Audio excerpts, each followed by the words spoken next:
Okay. All right, we're back. It's a free speech show. All right, thank you for spontaneously reacting like that. Combusting. Yeah. This is our special Memorial Day show, and the topic that we're discussing tonight is, does the U.S. military need a draft? And, I mean, one thing that's been bandied about, and I don't think is a bad idea, and I want to throw this out, is how do you feel about a 2-year commitment to public service, either working with disadvantaged children, working for Habitat for Humanity? You could go out and find your own venue to serve the 2 years, or you could join something that was sponsored by the federal government, like the Peace Corps, or, I mean, you know, and the military would still be an option, but it would just be, and part of the attraction of this is, you know, what happened during World War II is we created the GI Bill, and all these guys came home from the war, and basically it was universal free college education. And that's what built the prosperity of the 50s and 60s that we had. And so in order to somehow afford free public education and free college education for everyone, a 2-year mandatory service program would fit in with that. We could build the infrastructure of the country. You know, I deal with teachers and people that need help all the time. Our country needs help. Our bridges need to be rebuilt. We could be fixing our country, bringing ourselves up to par. But we're not doing that. You know, our money's going elsewhere. And even the guys in the draft, they give them so much stuff you wouldn't believe it, to entice people to be subjected to warlike behavior. It's amazing. I mean, I can see why people are doing. Why, if you're just dumb enough to think, oh yes, you want your education, but you're going to risk your life. Even the inoculations could kill you. You know, but we're baiting them, giving them presents. But the reality is what happens to the veterans. My friend Billy Tucker was in Vietnam, and he says, I was promised free medical care for the rest of my life, and it's just not true. My friend Ray Borders, you know, luckily he had the VA clinic over in Westwood, but you know, years before he got the right eyeglasses, years before he got a set of new choppers, or even his teeth cleaned. All the promises that we made them seem to disappear as they get older. I knew a guy who had sort of finished high school, couldn't afford college, and he told me he had joined the military because they had promised they would teach him a skill. And I said, really, and what skill did you learn? He said, I learned to break down and maintain an M16 automatic rifle. Well, now we're done for you. Well, welcome to Kitty Daycare. I think we're in the face of profound malice, and we're just in sort of a walking shock incredulity loop about it. We can't own the fact that not only are they getting it wrong, they're messing it up on purpose. They're doing really, this government is malicious and is wiping our troops out. They are harvesting them, leaving nothing but their cozy other private troops left. Gee, I wonder what kind of plan that could lead to. Wipe all our kids out, replace them with a group of people that don't follow national orders and simply take helmet commands on a headset for bonus kills like a video game. Well, no. And so, what my point is that we're watching our own terms for what we call all these things be rewritten right out of our own. I know more progressive people saying things that would have been jaw-dropping. What is, wake up, come out of it, what are you saying? Stuff, we've had everything redefined and stuffed into our mouths. We use so many of our worst enemies' terms is because this government is malicious. The idea of public service, sort of as a general rule, is great. But we have been trained out of the very concept of it as a nation. Yeah. The idea of giving something up for other people is unheard of. Well, I mean, rich people don't even want to pay their fair share of taxes. Right. I mean, you know, and all of a sudden we've gotten into a system where somehow we rationalize, Yeah. oh, those people are dying because, you know what, they're working class people. They're people who are going to be losers here. They had nothing to do but go in the army. A lot of these people actually love the country, want to defend the country, and have been either brainwashed or found themselves in a bad war. Well, it's that double language. You know, we've got this pretense, this puppetry of every time. Everybody seems to be forgetting that that Iraq had nothing to do with 9/11, but They keep forgetting. we're still hearing the references. And the fact is, we are wearing and tearing at this army. These men are coming home that are on their third and fourth times around. They're going crazy. They're going crazy to themselves consciously. They know they're fighting a loser war. They know it just like the Vietnam vets caught the hell when they came back. Not because they did anything wrong, but because we couldn't strangle Uncle Sam. You know, so we're looking. Well, and to send these guys over there time after time, it's like Russian roulette. You know, spin the thing and go like this, and eventually you're It's going to have. malice. Yeah. It's malice. We have a mentally ill administration who have led people generationally to follow because of religious beliefs. And they are blowing our kids up. They are doing it, I'm telling you, they are doing it on purpose. They're wiping one kind of army out so they can replace it with another. And we and everyone in the news, forget the news, forget your TV, it's your enemy. Just watch your computer and watch even what you're watching. Watch our show on the computer. I think the military is a little seductive because I know with my brother, every time he says, "Yeah, I'll sign up," they throw money at him. And for a family of 3 and his wife, you know, now. And how much would be a re-signing bonus? Like Yeah. 60,000, No. 40,000? Nothing, right? It's It's not nothing a lot. money. It's Like not, a down but- payment on a new. I don't Yukon even know, or- but all I'm saying A is new body armor. that he's like, you know, he's a higher level. He's been in for a long time in his Right. career. So, but he's not making bank, and he's got a wife. They're in Italy right now. He's got a wife who doesn't know the language. He's got 3 kids that he's got to put through school. He's got a beautiful home. I mean, he does. They're in the middle of nowhere, though. In Italy? They're In Italy. beautiful? But what I'm saying is that it's seductive because this is the life that since he was probably 24, he's been in. And now he's 30. And what else can he do? This is what I mean by the Yeah. generational training. Yeah. They have poisoned us generationally to like harvest us. They are harvesting these kids, and no one is stopping. It was supposed to be we have this group of people that we can read about at a cocktail party. Oh, finally, look, everyone, they fixed it. I know you wanted to say something, right? Peace as a concept is an intellectual idea. And combat is an instinctive thing. People, once the fight or flight reflex is triggered, they either fight or they run. Martial arts training that we were talking about during the break trains you to keep your intellect alive when faced with a fight or flight situation. In order to maintain a combat-ready populace, you have to de-intellectualize. And it's why fascists and Which feeds on what you were warmongers saying. need to de-educate and de-intellectualize and vilify intellectualism. That's why they call it the infantry. Grown-ups figured this shit out. Look at Congress. Congress laid down when they wanted to And that's withdraw where I troops. wanted to go They laid next down with big this. time, which was really wrong, and shows us that there's another agenda going on. We're not getting out of Iraq for such a long time that they can't afford a timetable to be talking How about. do you feel about about the Democratic Party giving the president the funding for the war without an end date? I'm offended by it. I'm offended by the fact that we're at war. You know, I'm offended that we just very clearly said, okay, we're turning over power to Democrats in Congress so that we can end this thing, and they went, okay, we're in now. Yeah, we can't end it.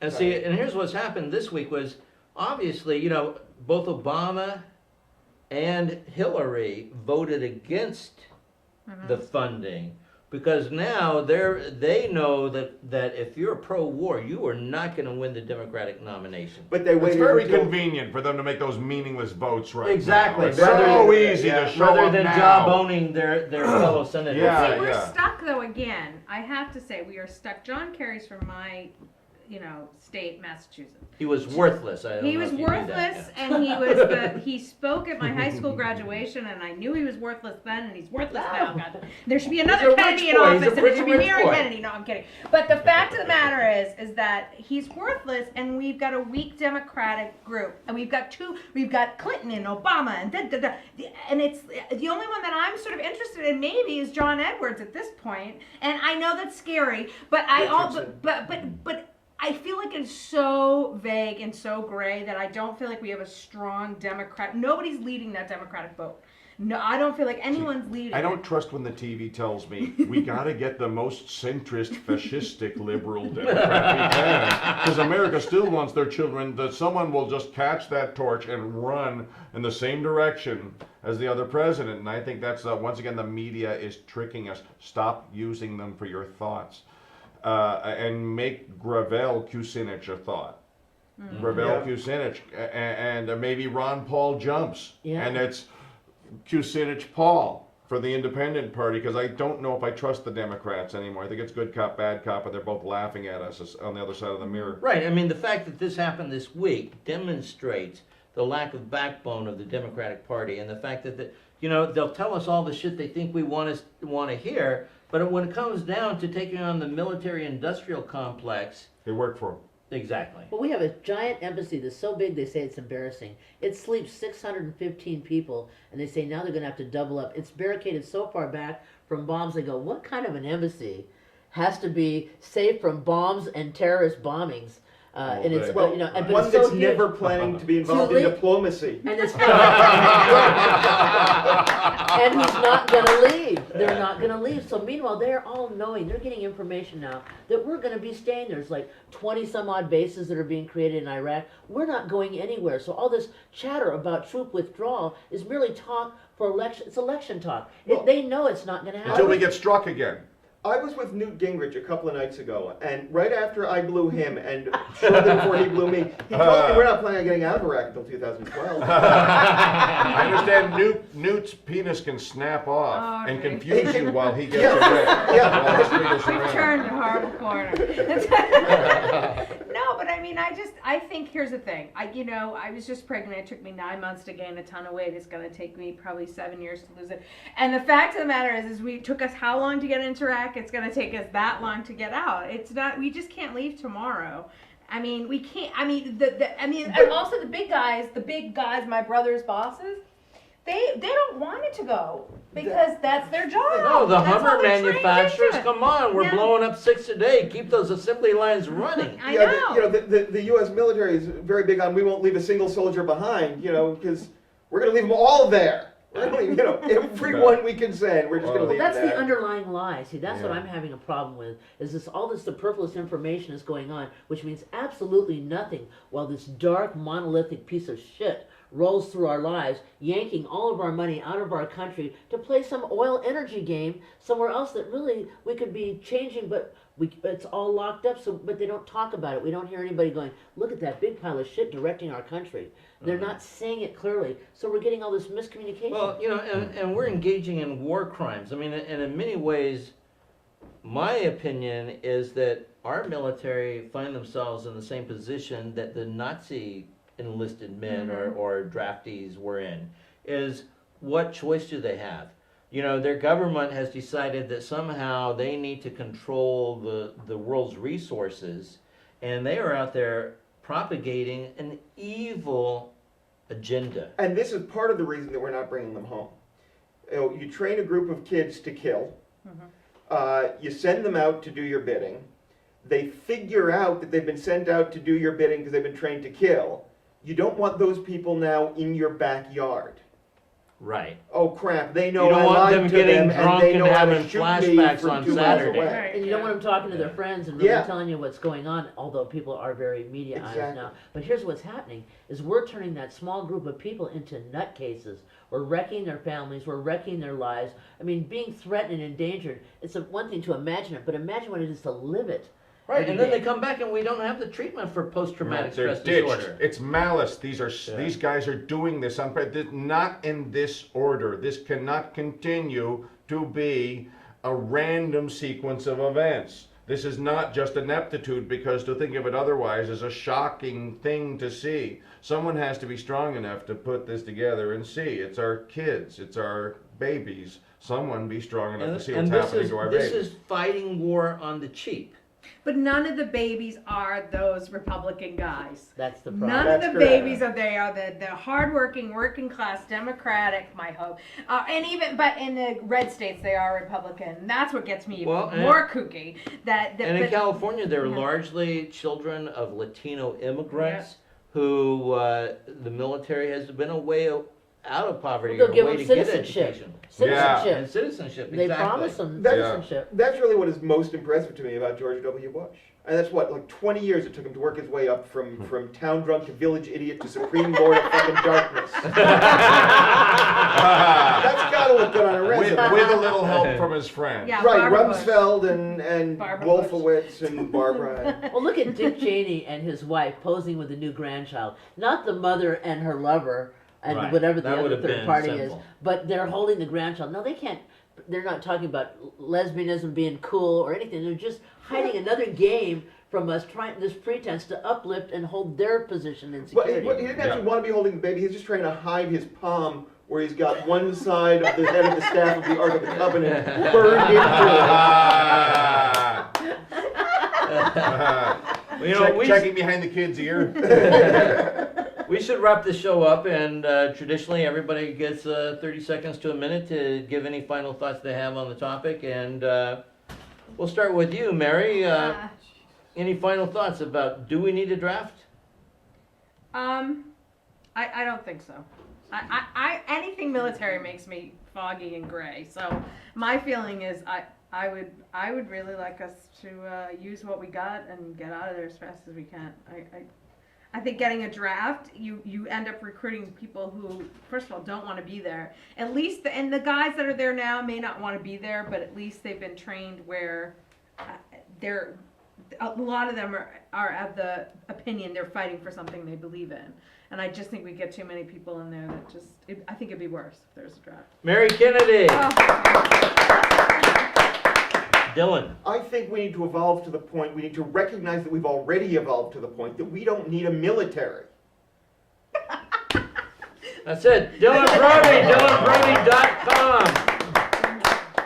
The thing I hate about the draft is serving up more people as the human sacrifice, the virgin sacrifice, to a war machine we can't seem to shut down. It's picking fights, it's doing whatever it can, not minding its own business, but creating havoc everywhere, and always defending oil, always searching for oil on some big game that we're not a part of. So at the same time, I don't want to drive the troops crazy, and I don't want to draft. I want to find some way to end the war machine, which is cut all contacts with anybody that does business with those people. Kill them in the marketplace, folks. That's where I That's think great. the death should occur. Yeah. Laurie Buckley. One big difference between when we resisted the draft back in the late 60s, early 70s, and now is there weren't huge prison camps set up everywhere. And now there are. So we have to be smarter about this. This is going to be a crazy summer. Everyone watching, no matter what happens to me, doesn't matter, irrelevant. Do not riot. When they're picking a fight with you, do not riot. Why? They want you to. Never give your opponent what they want. Ever. And they're going to want your violence. Forbid them that. Rick Overton. RickOverton.net. And, my final thing is, like I opened with, we need a war tax. We need to put the burden on the people who they're fighting this war for. And there ought to be an import oil duty, all these things. The war is being paid for out of mom and pop America's pocket. And we're going hugely into debt while we're fighting this war and giving tax cuts to the wealthy people who are making money hand over fist from this war. And, if you're in the military, you know what? This is a great country, but this isn't the right war, and this is not what this country is about. And you don't have to be embarrassed, but what you do need to do is let people know what a strain it is on your family and your loved ones, and that we need to make peace. And happy Memorial Day. If you're injured, if you're away from your family, our thoughts are with you. But this is time where we really need to wake the country up. Next week, the show is a critical look at what we've become, and we're going to talk about who America or the United States is in the world. And I think you're going to be back for that, I'm Dylan. back for one, yeah. And all right, well, tune in next week and catch our previous shows. We got some great stuff freespeechshow.com. I'm Bill Bronner. Thank you everyone who was a part of the show, and good night. Thank you, sir. Hey, Rick, is your car blowing up? I had my neighbor start it for me. Is that your black helicopter? Why, my lift is here.